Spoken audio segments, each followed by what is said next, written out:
Okay, good morning, everybody.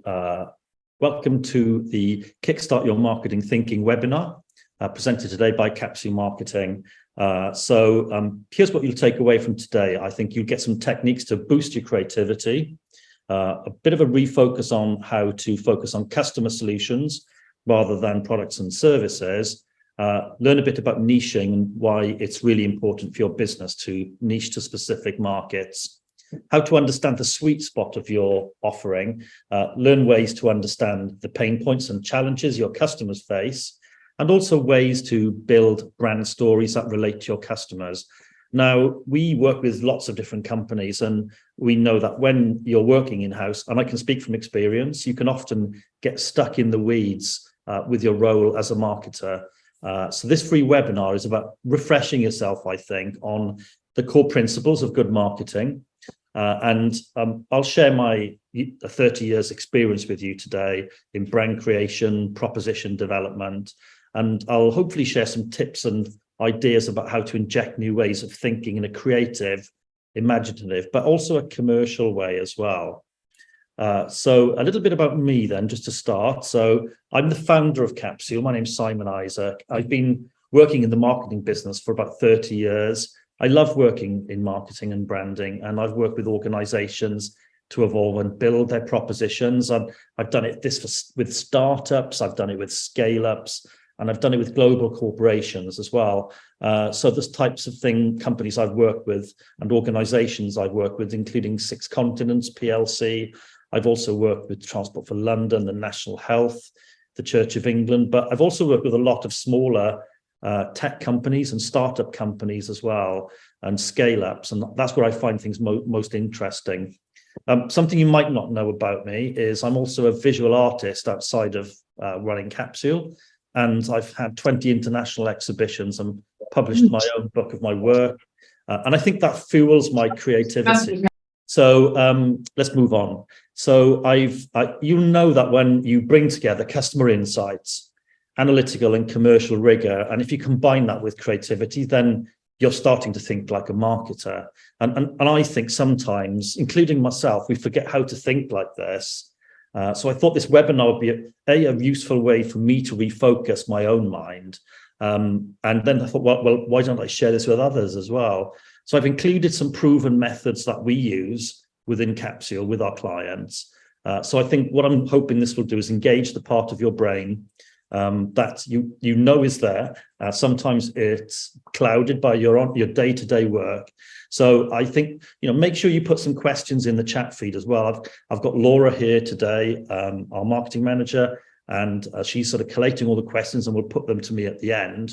And I'm also looking forward to answering them. And today we've got Freya Miller, who has been researching and writing the downloadable guide, the free guide that will follow this webinar, that you can have access to as well. So here's my first thing about thinking like a marketer. So being creative is not always easy. And if you're working in the same brand and product every day, it can be a real struggle to get creative. Now, whether it's inspiring your in-house team or briefing a creative agency, we know how hard that can be. Original concepts, campaigns, and themes, they'll help you stand out in the marketplace, and you know that, and also to help differentiate you from your competition. Now, my mother recently shared some old school reports with me, and in one of them, the teacher said, if Simon spent as much time on his maths as he did staring out the window daydreaming, he'd probably do quite well. And I really did find that very funny, because I know I was probably thinking about the photographs I was going to take on my way home from school, or I was going to do something and build something and photograph it when I got in. So, I've always been that way, but I believe that creativity can be learned, but it can take years to develop. And some people are born naturally creative and spend their lives thinking about new ideas all the time. And I think I'm one of those people. But what can you do to actually nurture creativity and, I suppose, bring it out in everyone? So one of my top recommendations, first of all, is to think creatively, consider your surroundings. Using different space to do creative thinking is fantastic. So try new places and try natural environments as well, because they can be quite inspiring. We ran a workshop with our team last year, and we did it in the woods in a controlled environment. But it was amazing because we all thought very differently. We went on walks, we talked. And I often go to different places to work as well, because I think what that does, because we work remotely, makes me think in different ways about different things. It'll help to open your mind to new ideas. And I suppose, be brave and don't be afraid to push boundaries, because you can always pull things back. We always endeavor to do this with any projects we work on with clients. And I think, pushing boundaries is a good way to get creative juices flowing. But there are a couple of tools that we use very frequently, and I'd like to share those with you now. And they have their roots in business strategy and people development, but I've adapted these and used them for the purposes of strategic marketing planning and creative thinking over the years. So the first one I'd like to share with you is 6 hats, 6 thinking hats. Now, some of you may know this. Now, this is a way of investigating an idea from a variety of perspectives, but it's in a really clear and conflict-free way. It can be used by individuals or groups to move outside habitual ways of thinking, and also to try out different approaches and maybe think constructively about how you can move forward with a campaign or an idea. Now, we've used this many times with clients and also with our own in-house team. Now, imagine doing this with various team members. You can assume unique yet common roles during the thinking process. People often fall into one of the 6 hats colors, which I'll show you in a moment. But this encourages people to probe situations and gives them some new ways to address them as well, going beyond the obvious or basic ways that they would normally perform their job or think creatively. Now, in turn, this lets groups and individuals challenge their own capabilities, I think. And then you get more innovative ideas, and you can combine various perspectives to come up with new ones as well as part of that process. So let's look at the 6 hats. You can see them here, and they're all about why, what, and how. And as you can see, each of the 6 hats has a different role within maybe a creative briefing session. As I said, we've run workshops for many clients using this tool to develop new ideas with their in-house teams, and also to get them to think creatively. So this was something developed by the Maltese physician and psychologist Edward de Bono, and he wrote a book in 1985 called 6 Thinking Hats.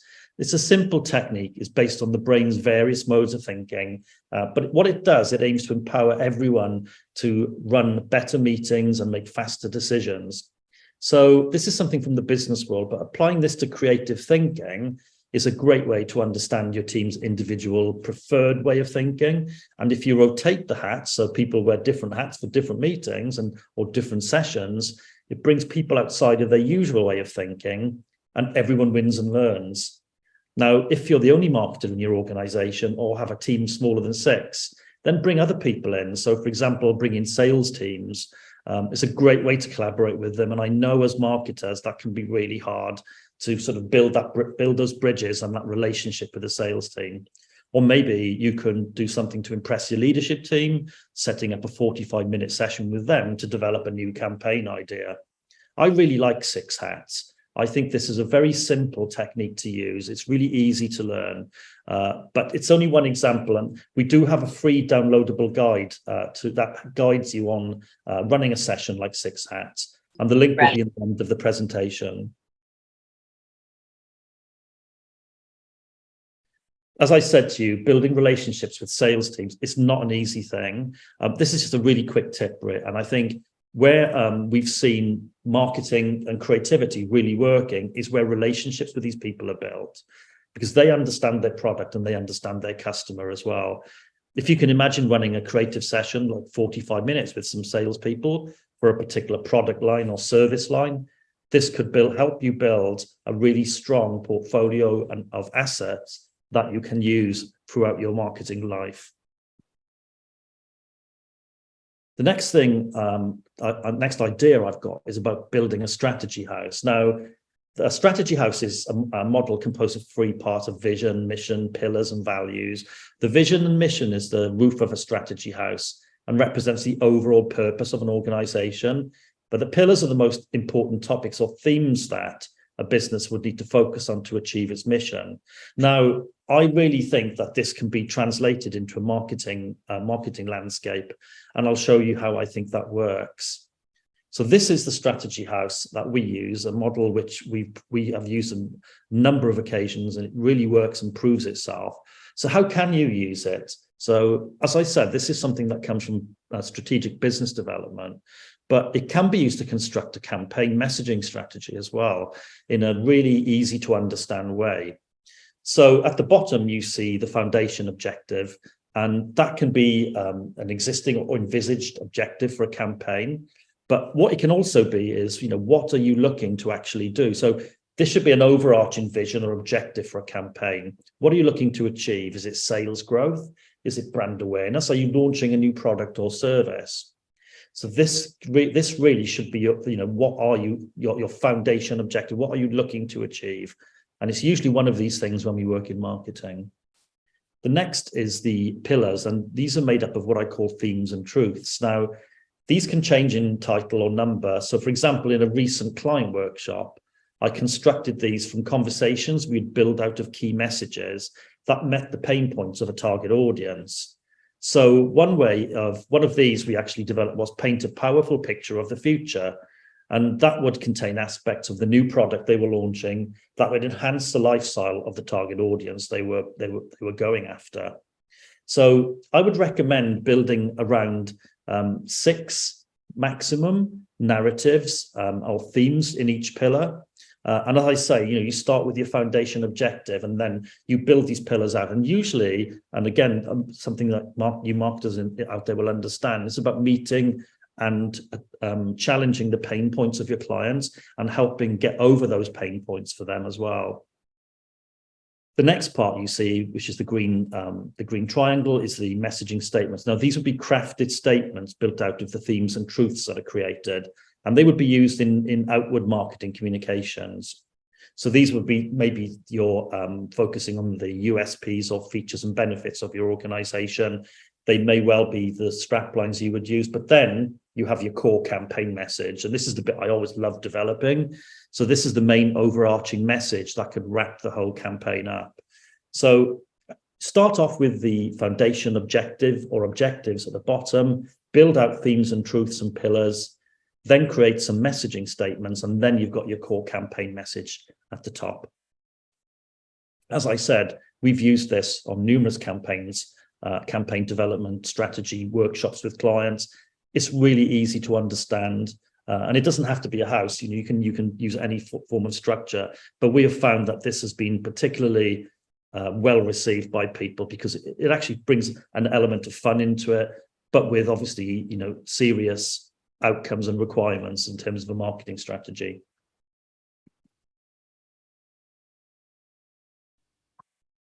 Sometimes when we're working in marketing, we know our audience and we know our markets, and that's what we keep focusing on. Now, I think that very often we get caught up in, what are our products and services that we want to sell? And you can watch so many videos on YouTube, or you can look at so much advertising through LinkedIn, and it's all about the product. It doesn't speak to me as a customer or a potential customer about what my needs are. So I think my advice here is to start thinking about customer solutions instead of products or services, and review your markets and audiences on a regular basis. Quarterly is really a really good way to do this. Now, we've all seen the pace at which advertising changes, and there's good reason for that. People and trends change. I mean, only this morning, I've set up my Threads account, and I'm thinking, oh wow, there's another channel that I need to keep populated with content. But outside of that, it's exciting because there's another advertising channel that we need to look at, and that's going to be. It's already accelerating very rapidly, and the number of people that are signing up to it. But I think changing your thinking from products and services to customers and pain points is one of the hardest switches to make, especially if your work primarily revolves around selling, researching, or developed a product or service. So this means focusing on, I suppose, customer-centric USPs about your product or service, but also to make your audience's lives easier. That's ultimately what our marketing messages need to say. And businesses have become more profitable through that, or they gain competitive advantage. And there's some tips I would give you now in the next few slides. But think about what I just said about customer-centric USPs. If you use the strategy house model here, this is a great way to build that messaging up. So if you combine this sort of switch to thinking about your customers from your products and services, then use something like the strategy house to do that. It's a great way to help you switch your thinking. My next tip is about niching down, and market share is important. And I know that volume of market share is too, but there's much value to be gained from niching down to specific market segments. Now, this is often a nervous sticking point for businesses and marketers, because who wants to turn down work? But generic product-focused marketing usually fails to impress your core target audience these days. So focusing on sectors that know and trust you, that you can specialize in, is essential, I believe. Now, we went through a long process to establish our niche in Capsule and still work with clients outside our niche who want to work with us because of who we are, what we do, and how we do it. But our marketing at Capsule is definitely niche focused, from SEO to paid digital to email and social marketing. We adopt the same strategy for all our client marketing we look after too. So focusing on a niche, if you don't already have one, is critical. And if you have any questions about how we've done that, pop them into Capsule, pop them into the chat, and I'll gladly answer them at the end. And this is one, again, which I think always requires revisiting on a regular basis. What is your USP? What is your unique selling point? It's important to have a focus on the sweet spot of your brand. And is it around being the best product? Is it built on the relationships you have with your clients or customers? Or is it built on the service you deliver or the price of your product? We'll talk about the Capsule brand model shortly, but thinking of the unique selling points of your product or service is essential to defining your messaging and appealing to your audience. And quite often, this is something that sits in the background, but with marketing departments, and doesn't get revisited. So I think this is something, if you're looking at your target markets, if you're looking at the market opportunity, you're looking at niching down, think about your USPs again and how your USPs deliver to your client pain points. We started working with a tech client recently, and we've been helping them build up messaging focused on USPs. Now, they've spent years focusing on their product's qualities, but we've unpicked a real USP in the relationships, advice, and service they deliver to their customers day in, day out, which we'll be using in the marketing that we deliver for them. So the trust that they've created with their clients is the reason their clients keep coming back and have stayed with the brand for so long. So for me, that's a very sort of untapped asset for that organization. You know, that USP of the relationships they built is absolutely critical. And people like working with people, you know, and the product needs to be excellent, and or the service needs to be excellent, obviously. But enhance that with, you know, focusing on the service delivery and the relationship you have with clients. That can be a game changer in business, because not everyone delivers that. So again, I think I'll come back to this point about, I said earlier, it's not all about you. So thinking about what you do for your customers, their needs and aspirations, and not what you do as a business, is one of the biggest switches and one of the biggest challenges for marketers. Talking about your own business is natural, but there is another way to approach marketing. And thinking of the pain points or challenges of your customers is crucial. We use a modeling tool to assist with this that helps us build out marketing messages over a defined period across all our channels. So here's an example from the Capsule Marketing Plan, which I'm very happy to share with you. As you can see, we start with some core messages and pain points of our customers, and then we build out the messaging in terms of how can we deliver to those pain points. These are simple tools that you can create yourself with a spreadsheet, but obviously it's the thinking that sits behind it that's important. You can then build this out into a full 12-month marketing strategy and marketing plan if you want to. Very simple tool, but very effective. And it's helped us greatly in shifting our thinking about how we niche to our audiences.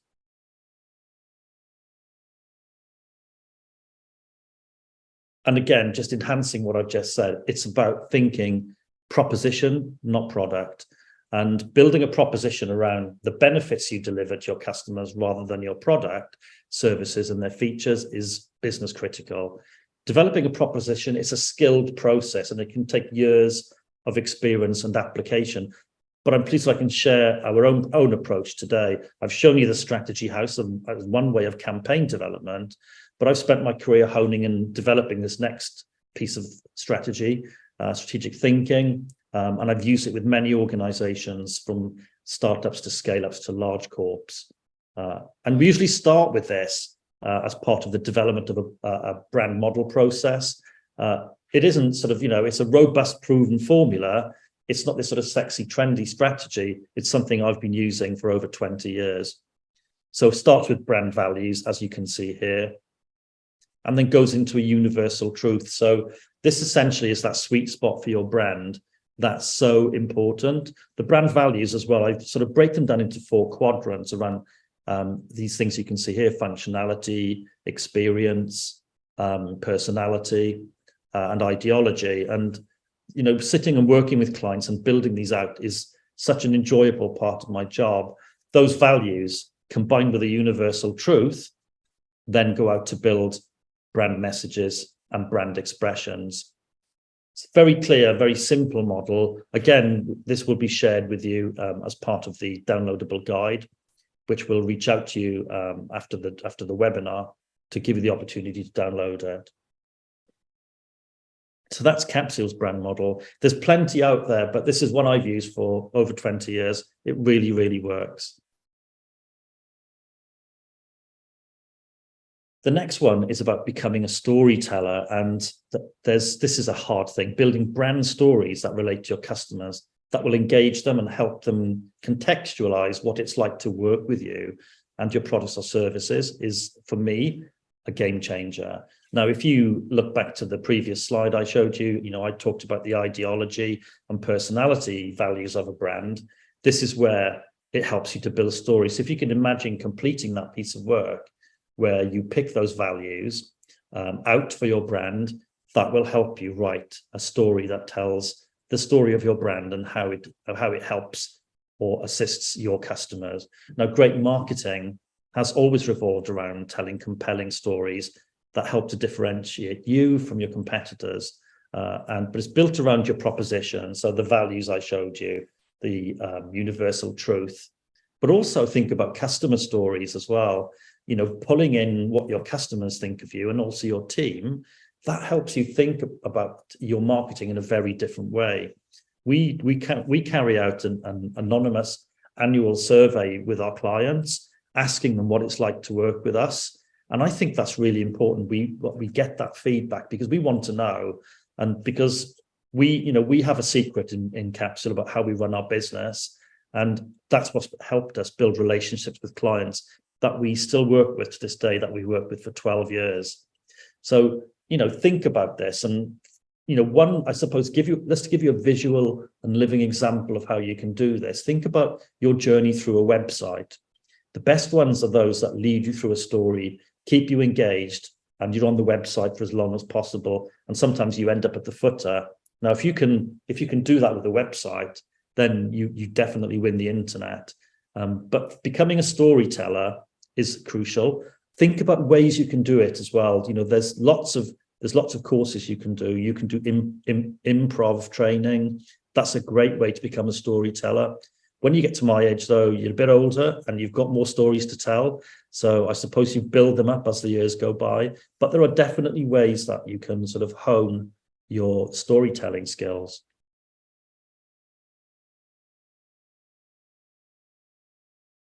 And I think once you've sort of established a niche, then look at the best markets to focus on. Focus on these markets, these segments and audiences, and then review and redefine them regularly so you're benefiting from the best performance long term. this is how we run our marketing campaigns for clients. We review responses to our own marketing regularly and refine our messaging based on what works best for us. So if we run campaigns for clients, like paid campaigns in Google, for example, or social, we don't just automate them. We look at what's performing best, and we look at what people are responding to. So think about that, and what are people saying about you, and what does actually work, what image works, what text works, and focus on refining your messaging. So, put this up to a more holistic level. The basics of like digital marketing, put them into your thinking and your strategic approach to your business. Focus on refining your messaging, establishing which messages work for you, words, imagery, and channels are delivering you results, and you want to keep going. It's imperative you use the right type of platform to do that as well. And we use things like HubSpot and obviously Google Analytics or GA4.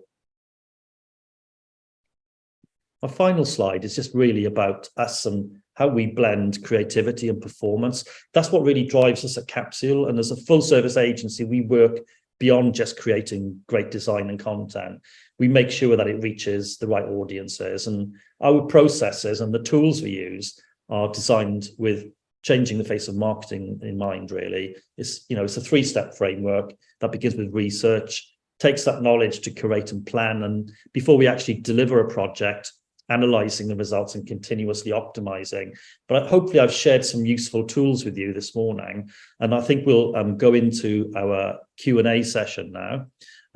You can see there's a URL where you can download a guide about transforming your team's creativity. There will be an additional guide which we'll reach out to you with after the webinar as well. But this one's a really good guide, and it's got some fantastic tips in there. And it's even got instructions on how to run a creativity workshop with your team. We can do that for you as well, obviously. But what I'll do now is I'll open the floor up to questions, and I'm accompanied by Freya Miller, who has been doing the research and writing for the new downloadable guide as well. So, Laura, have you got questions in the chat then? Yeah, there's a couple of questions here. Thank you, Simon. So someone says, how do I get the best out of a small team of marketeers?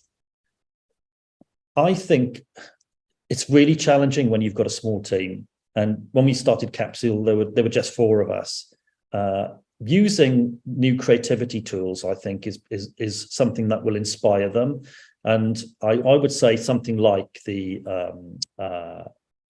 workshop that we ran on creativity around 6 hats is fantastic. That for me is a great tool to get people thinking differently. If you've got a small team of marketers, though, and maybe you might have 1, 2, or 3 co-workers, bring other people into it as well. Bring a board member in, bring a director in, bring some salespeople in, and and start inspiring each other. The other thing I would say is, and this is something we actively encourage in Capsule, we walk the talk, is we encourage our team to work in different places.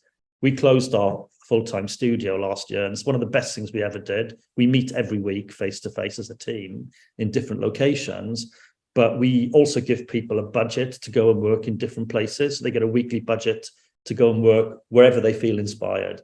And keep encouraging people to do that as well, because people very easily fall back into their preferred ways of working and how they always do things, their comfort zone. Actively encourage them to change their space and work in a different way. Thank you so much. Useful. And we have a question here from Lauren. How best do you create the space and time to cultivate ideas during busy work schedules? That's a very good point, and everyone struggles with that. Diarize the time and think about the time that you're most creative as well. So for me, I'm most creative very early in the morning. So sometimes I might even get up and generate ideas at maybe 5 o'clock in the morning. I know that sounds like an ungodly hour to most people, but for me, that really works. So think about when you're at your most creative and block out the time so you're not disturbed, and go and do that creative thinking somewhere different. And somebody told me something very interesting recently. I interviewed a new designer, and they said to me, the best time to brief someone is at night. And I said, or just at the end of the day. And I said, oh, why is that? And he said, well, because they're going to go home. And if they're the sort of person that likes thinking about ideas, that's what they're going to do in the evening.